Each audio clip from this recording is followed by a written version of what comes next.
Esta presentación nos introduce a Roger Waters como una figura mucho más grande que la de un simple músico de rock. La idea central es que Waters fue el gran arquitecto conceptual de Pink Floyd, alguien que convirtió sus heridas personales en una obra artística inmensa. La palabra clave aquí es transformación. Sergio Marchi lo presenta como un hombre que no solo compone canciones, sino que construye universos enteros a partir del dolor, la memoria, la guerra, la culpa y la alienación. Por eso el título habla de paredes y puentes. Primero aparecen las paredes, como defensa, aislamiento y miedo. Después aparecen los puentes, cuando ese mismo sufrimiento logra comunicarse con millones de personas. Ese será el recorrido de toda la historia. Aquí conviene explicar la tesis de fondo del libro. Marchi no cuenta la vida de Waters como una biografía plana, sino como el proceso mental de alguien que usa el arte para comprenderse. El trauma es el punto de partida, la música es el vehículo, y el exorcismo es el resultado. En Waters, cada gran disco no nace solo de una idea musical, sino de una necesidad interior. Por eso, The Wall ocupa un lugar tan importante en la obra. No es solo un álbum exitoso, sino la forma en que Waters convierte sus miedos y conflictos en una estructura sonora, teatral y emocional. En esta parte, puedes decir que el libro propone ver a Pink Floyd desde el interior de la mente de Waters, como si cada disco fuera una etapa de esa lucha interna. En esta hoja aparecen los tres grandes rostros de la historia. Syd Barrett representa el origen brillante y también la primera tragedia. Fue el genio inicial, el creador carismático, el artista desbordado cuya caída dejó una herida que Pink Floyd nunca terminó de cerrar. Roger Waters ocupa el centro porque es quien toma los restos de ese primer Pink Floyd y los reorganiza. Él no reemplaza a Syd como un clon, sino como un constructor. Donde Barrett era intuición y fulgor, Waters fue estructura, obsesión y dirección conceptual. Y David Gilmour aparece como el contrapunto necesario. La guitarra, la voz, el equilibrio sonoro, la belleza melódica frente a la dureza intelectual de Waters. La historia del grupo se entiende mejor si se ve como la tensión entre esas fuerzas. El genio perdido, el arquitecto del muro, y la voz que todavía hacía respirable ese universo. Aquí empieza realmente la historia emocional de Roger Waters. Él nace en 1943, en plena Segunda Guerra Mundial, y muy poco después pierde a su padre, Eric Fletcher Waters, muerto en combate en Anzio, Italia, en 1944. Esa ausencia no será un dato biográfico más, sino la gran herida fundacional de toda su obra. Roger crece con una madre fuerte, políticamente activa y protectora, pero la figura del padre ausente se convierte en un vacío permanente. Desde muy temprano, la guerra deja de ser para él un hecho histórico abstracto y se vuelve algo íntimo, casi doméstico. En el fondo, muchos años después, discos como The Wall y The Final Cut volverán una y otra vez a ese mismo punto. Todo empieza aquí. Un niño marcado por una pérdida que nunca termina de cerrarse. Luego aparece la etapa psicodélica, y con ella, el ascenso de Syd Barrett. Pink Floyd se vuelve una de las bandas más originales del underground londinense, y Barrett parece encarnar el espíritu perfecto de ese momento. Imaginación, rareza, libertad y experimentación. Pero ese ascenso trae también la caída. El abuso de LSD, la fragilidad mental y el deterioro progresivo de Syd empiezan a destruir al mismo hombre que había encendido la chispa inicial del grupo. Lo importante aquí es señalar que la salida de Barrett no fue solo un cambio de integrantes, fue una conmoción profunda. Pink Floyd perdió a su figura más imprevisible, y Roger Waters entendió que, si el grupo iba a sobrevivir, alguien tenía que imponer dirección. La caída de Syd no solo fue una tragedia personal, también fue el momento en que Waters empieza a convertirse en el eje del relato. Con The Dark Side of the Moon, en 1973, Pink Floyd alcanza la madurez total. Aquí Roger Waters Ya no es solo un integrante importante, sino la mente que empieza a ordenar los grandes temas del grupo. El disco habla del tiempo, del dinero, de la locura, de la violencia y del desgaste humano. No son asuntos puestos al azar. Son obsesiones que Waters venía acumulando desde hacía años. Lo notable es que logra convertir esas preocupaciones en una obra universal. Ya no se trata solo de su dolor personal, sino de la condición humana. Sin embargo, el éxito gigantesco del disco trae una paradoja. Cuanto más grande se hace Pink Floyd, más crecen la presión, el aislamiento y los conflictos internos. El álbum que los eleva a la cima también prepara el terreno para nuevas fracturas. Esta parte une dos momentos muy importantes. Primero, Wish You Were Here, donde la ausencia de Syd Barrett se vuelve casi una presencia fantasmal. La aparición inesperada de Syd durante las sesiones del disco fue un golpe emocional fortísimo para todos, porque les mostró hasta qué punto el viejo genio estaba ya lejos de sí mismo. Esa experiencia impregnó el disco de culpa, pérdida y nostalgia. Después vendrá Animals, donde el tono cambia. Ya no domina la melancolía, sino el cinismo. Waters mira la sociedad como un sistema brutal dividido entre cerdos, perros y ovejas. Aquí ya no habla solo del dolor privado, sino del poder, la manipulación y la industria. Es como si el duelo por Syd se transformara en una mirada más dura sobre el mundo entero. Este es uno de los episodios decisivos de toda la historia.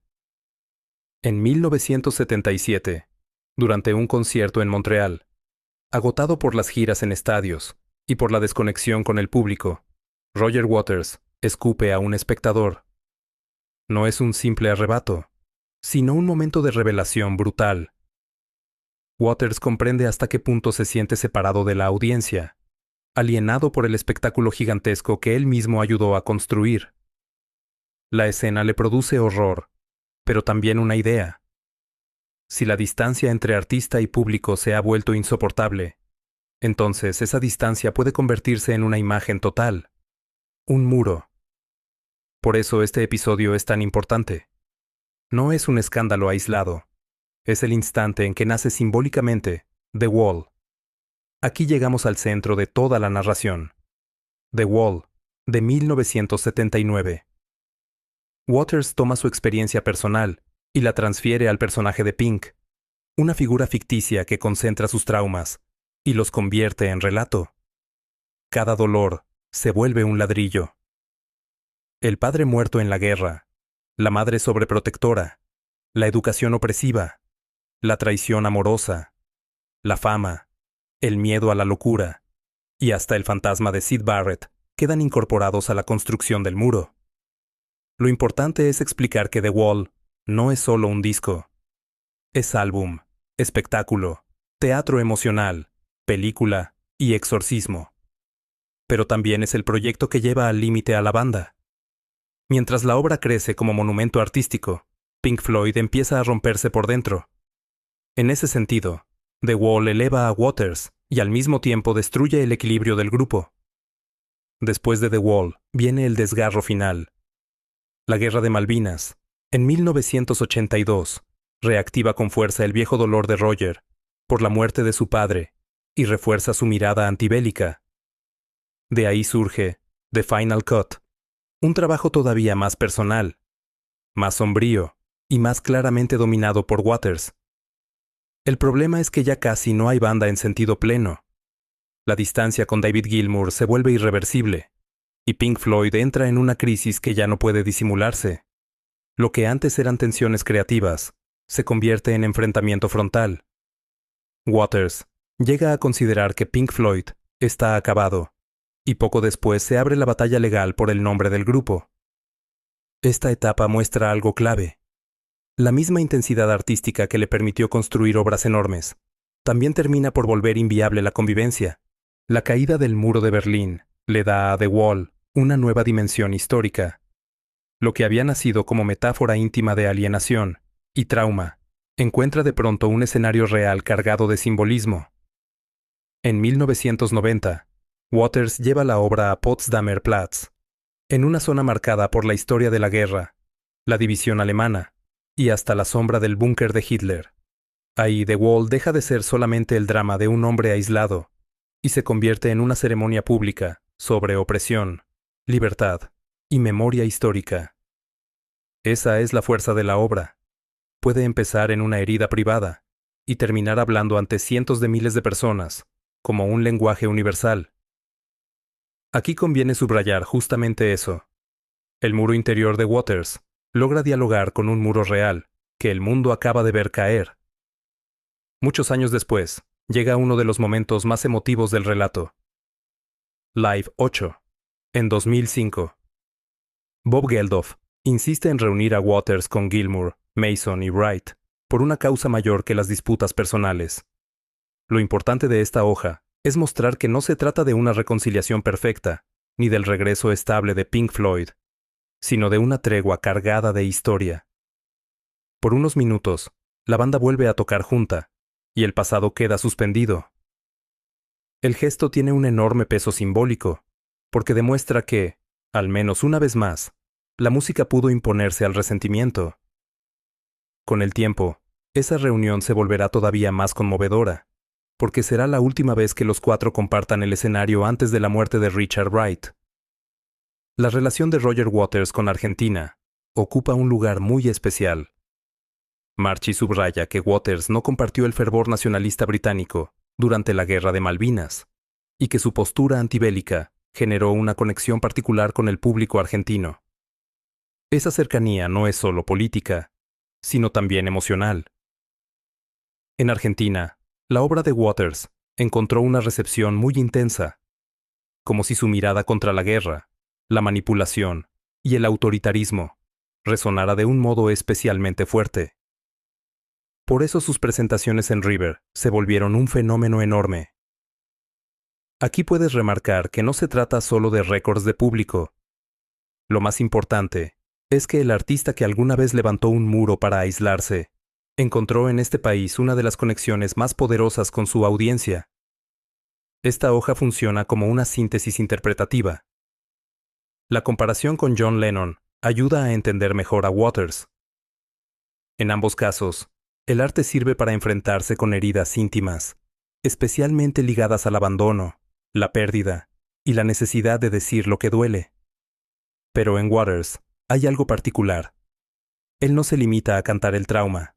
Lo diseña, lo organiza y lo convierte en arquitectura escénica. Sus discos conceptuales, sus puestas en escena y la monumentalidad de The Wall muestran que su forma de sanar pasa por construir una estructura donde el dolor pueda ser representado, pensado y compartido. Por eso Marchi no lo retrata solo como compositor, sino como alguien que edificó una obra total a partir de sus propios escombros. El cierre de la historia está en esa idea de pasar de paredes a puentes. Roger Waters levantó muros como defensa, porque el dolor, la pérdida y la alienación lo empujaron muchas veces al aislamiento. Pero su gran logro fue transformar esas paredes en algo comunicable. Lo que nació como un mecanismo de protección terminó convertido en una obra capaz de tocar a millones. Esa es, en el fondo, la gran paradoja de su vida artística. Waters construyó una de las metáforas más poderosas del encierro, y sin embargo, gracias a ella logró conectar con personas de todo el mundo. El mensaje final puede ir por ahí. El arte no borró sus heridas, pero sí les dio forma, sentido y alcance universal. Y por eso, Roger Waters sigue importando mucho más allá de Pink Floyd.